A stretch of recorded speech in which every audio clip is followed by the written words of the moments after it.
Assalamualaikum, selamat petang sahabat. Hari ni pasang starter. Alhamdulillah selesai. Boleh test terus tukar minyak hitam. Starter RS kita tukar dia punya karbon dia. Karbon dia susah juga pasang punya. Patutnya dia orang beli terus ketul.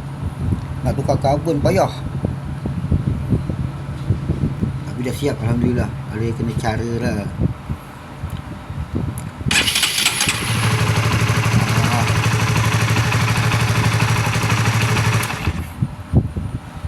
Alhamdulillah terus tukar minyak hitam. Nama murah-murah je.